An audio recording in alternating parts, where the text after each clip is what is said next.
So hello everyone.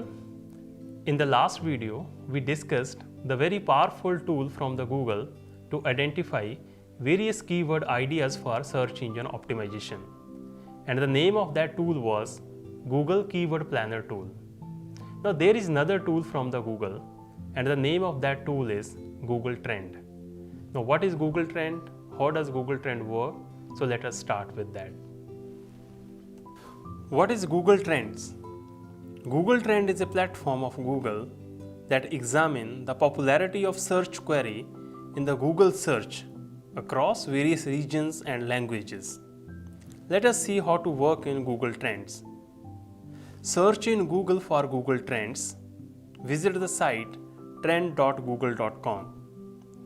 This is the simple interface of Google Trends. Here, you can search for any term or topic. Let us search for term big data. You can search it as a search term, as a topic, or as few more ways. Let us search it as a search term. Here are the results for search term big data. Presently, it shows the popularity of this word in USA. Let me change it to the worldwide or any other location. Accordingly, results have been changed. You can see there is a trend line which represents the interest over time, that is popularity, which ranges from 0 to 100, where 100 means maximum interest and 0 means no interest. You can see on this date the popularity of word is maximum during this period and changing over time.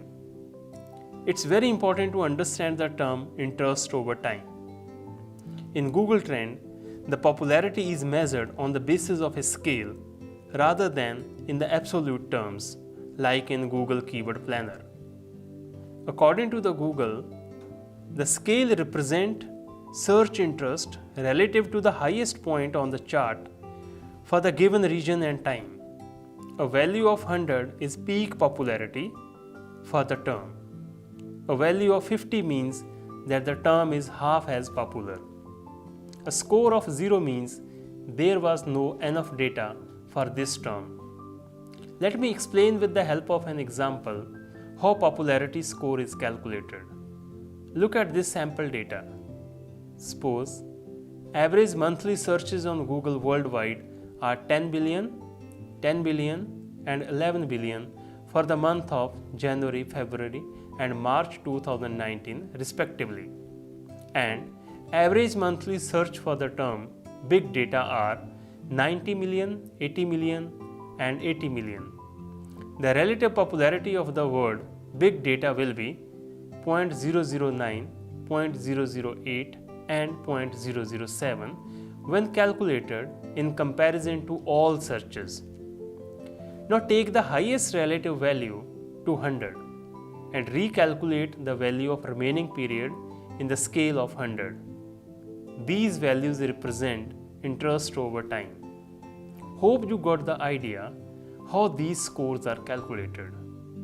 Further, you may check the popularity of search term by region. This term had the peak popularity in China, followed by Helena, Malaysia, Singapore and so on, up to 70 regions. Further, you can see the related topics and related search queries to the search term. You can also apply various filters like time frame ranging from hours to days to years. You may also customize the time frame as well. If you want year-wise data, you can select the full year to know the popularity of the search term or the topic. You can see results for the year 2019 are here.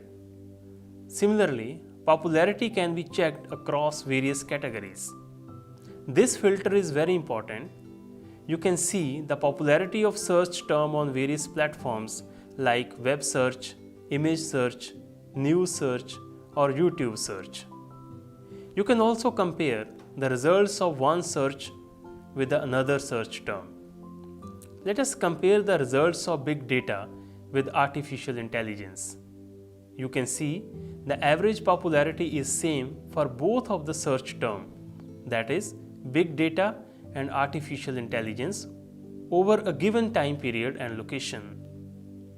You can also see the region-wise comparison of both the search words.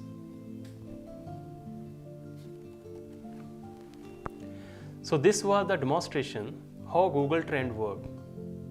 This tool is very useful for the bloggers, those who want to write on current affairs or on the latest topics, as this tool gives you the ideas about the trending topics as well as the trending keywords.